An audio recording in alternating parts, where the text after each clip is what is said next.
चर्चित cash van लूटकांड का पुलिस ने किया खुलासा। एक लुटेरा गिरफ्तार।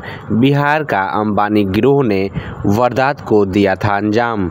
उत्तर प्रदेश के मिर्जापुर जनपद में कैश वैन लूट कांड के साथ गार्ड की गोली मारकर हत्या करने के आरोपी शूटर राजीव कुमार साहनी को पुलिस ने कड़ी मशक्कत के बाद पकड़ लिया। वाराणसी एसटीएफ ने वैशाली बिहार में तफ्तीश देकर शूटर को उसके घर से गिरफ्तार कर लिया। तो एक साल पहले लगभग हुई थी, उसका खुलासा कर रहे हैं। क्या है पूरा ये मामला और क्या खुलासा कर रहे हैं आप? ये पिछले साल 12 सितंबर को 2023 में जनपद में एक बड़ी सनसनीखेज लूट और हत्या की घटना हुई थी, जिसमें कि कुछ लोगों द्वारा कैश वैन लूटने का प्रयास किया गया और उसका जो सुरक्षा गार्ड था उसे गोली मारी गई, जिसके कारण उसकी मृत्यु हो गई।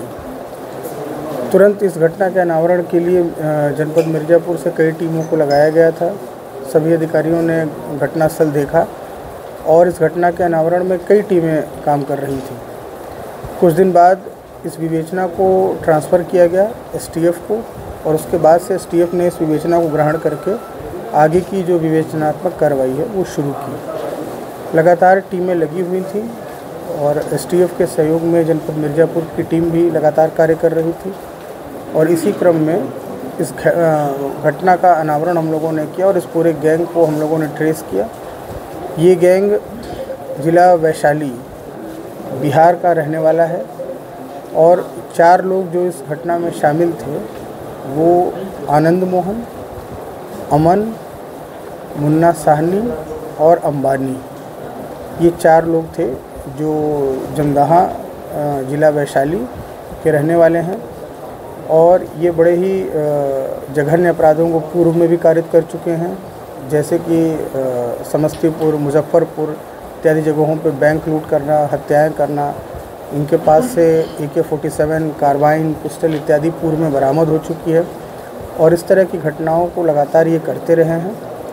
और ये इसी क्रम में इस गैंग का एक महत्वपूर्ण व्यक्ति हम लोगों द्वारा पकड़ा गया, जो राजीव कुमार साहनी उर्फ मुन्ना साहनी, इसको पकड़ा गया है। और इससे जब पूरी चीज़ों के बारे में पूछताछ की गई तो उसने भी उन चीज़ों को कोरोबोरेट किया जो चीज़ें विवेचना के क्रम में आई थी। ये एक पूरा ग्रुप है जो एज ए ग्रुप काम करता है और इस तरह की घटनाओं को दूर दूर के ज़िलों में जाके अंजाम देता है। इनका मोडस ऑपरेंडी ये है कि ये बहुत दिन पहले से ही जहाँ पर इनको घटना करनी होती है वहाँ पर ये रेकी करते हैं। बहुत दूर किसी एक जगह पर ये रुकते हैं, वहाँ पर अपना ठिकाना बनाते हैं, वहाँ से फिर ये रेकी करने जाते हैं। यहाँ भी इस घटना में भी इन लोगों ने अगस्त से ही इस चीज़ की पूरी तैयारी शुरू कर ली थी और भभुआ ज़िले में एक होटल में ये लोग रुके थे। वहाँ से फिर ये यहाँ पर रेकी करने आते थे। मल्टीपल टाइम से यहाँ पर आए और इस चीज़ को जितने भी हमें सीसीटीवी फुटेजेस मिले थे और अन्य जो इलेक्ट्रॉनिक साक्ष्य थे उससे भी हम लोगों ने कोरोबोरेट किया है और फाइनली इसको एसटीएफ की टीम ने भी गिरफ़्तार किया है। इसको पहले पूछताछ के लिए ले आया गया था, जितने उपलब्ध साक्ष्य थे हमारे पास उसके आधार पे।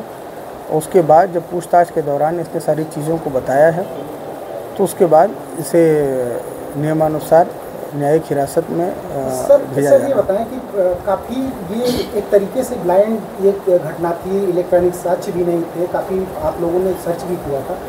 इन लोगों का पता कैसे चला, ये भ्रष्ट कैसे हुआ, ये गैंग का आप लोगों को पता कैसे चला, क्या सुराग मिला कि आप लोग पहुँचे? देखिए, इस घटना में कई सारी सीसीटीवी फुटेजेस थे हम लोगों के पास और उसको हम लोगों ने और एसटीएफ की जो टीम थी मुख्यतः उस लोगों ने वहाँ पे इसको प्रसारित किया और अपने मुखबिरों को एक्टिवेट किया गया है।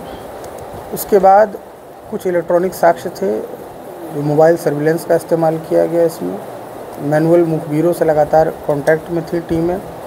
सीसीटीवी फुटेजेस के आधार पर पहचान कराए जाने का प्रयास किया जा रहा था और जो बाइक्स थी उनको भी हम लोग ट्रेस कर रहे थे। कई टीमें लगी हुई थी एसटीएफ की इस चीज़ को करने के लिए। तो वो सारे प्रयासों को मिलाकर यहाँ तक हम लोग पहुँचे हैं और इस पूरे गैंग का अनावरण हुआ है। शेष जो 3 व्यक्ति हैं उनके लिए भी आगे प्रयास जारी रहेगा और जल्दी ही उनको भी हम लोग गिरफ्तार करेंगे। लोकल कोई इन्वॉल्वमेंट है क्या? अभी तक की जो पूछताछ में लोकल इन्वॉल्वमेंट अभी नहीं आया है, परंतु अभी उस चीज़ पर एंगल पर भी काम हो रहा है। इनसे और पूछताछ होगी, उसके बाद इनके हम लोग कस्टडी रिमांड लेके और भी बरामदगी और चीज़ों को जानने का प्रयास करेंगे। और जो अन्य 3 अभियुक्त हैं उनकी भी गिरफ्तारी के लिए प्रयास बहुत युद्ध स्तर पर चल रहा है। जल्दी ही उनकी भी गिरफ्तारी होगी तो और तथ्य हमारे सामने आएंगे, और यदि कोई लोकल इन्वॉल्वमेंट इस तरह का है तो उस पर भी हम लोग कार्य कर रहे हैं और जल्दी ही उसका भी हम लोग पता कितना पैसा सर बरामद हुआ है? अब इन लोग पास कितना कैसा? देखिए, उसके जब ये लगभग 40 लाख की लूट थी और उसके बाद इन लोगों ने आपस में डिवीज़न किया था पैसे का। और इस व्यक्ति के पास अभी फ़िलहाल जो है जो अंबानी नाम का व्यक्ति है, जो इसमें एक बड़ा प्रमुख व्यक्ति था, उसने इसे 2.5 लाख रुपए दिए थे अभी हाल फिलहाल में, जिसमें से कुछ पैसे इसके खर्च हो गए थे और 1,93,000 रुपये इसके पास बचे हुए थे, तो उसको हम लोगों ने बरामद किया है। और उसके अलावा हम लोगों ने इसका एक मोबाइल फ़ोन बरामद किया है, और जो साक्ष्य थे जो प्रूव करते हैं कि ये वहाँ रुके थे, इन लोगों ने रेकी की थी, प्लान बनाया था, वो सभी साक्ष्य मिले हैं और उनको भी हम लोग विवेचना में शामिल करके आगे की कार्रवाई कर रहे हैं। देखिए ये सभी लोगों के लंबे चौड़े आपराधिक इतिहास हैं और सभी बड़े ही दुर्दांत टाइप के क्रिमिनल्स हैं, तो कोई इस तरह का नहीं है कि कोई व्यक्ति मेन है इसमें से और बाकी लोग इसमें से गौण हैं, लेकिन सभी लोगों का इसमें रोल इक्वल था, सभी के रोल्स डिफाइंड थे, किसको क्या करना है, किस तरह से अपना भूमिका निभानी है, ये सब तय था। गार्ड को किसने गोली मारी? अभी तक तो जो हम लोगों ने फुटेजेस देखे हैं, पूछताछ की हैं, तो उसमें अंबानी नाम का जो व्यक्ति है उसने गार्ड पर गोली चलाई। कितने बैंक का सर ये अब तक निशाना बना चुके हैं? कुछ इस तरह की जानकारी है? बिहार और भी कई राज्य सुनने में आ रहा है। बिहार में कई जगह इन लोगों ने घटनाओं को अंजाम दिया है और कई जगह के बारे में हम लोग को पता चला है, और जगह के बारे में हमारी टीमें पूछताछ कर रही हैं, और भी स्टेट्स में ये लोग इस तरह घटनाएं की हैं, ऐसी बात प्रकाश में।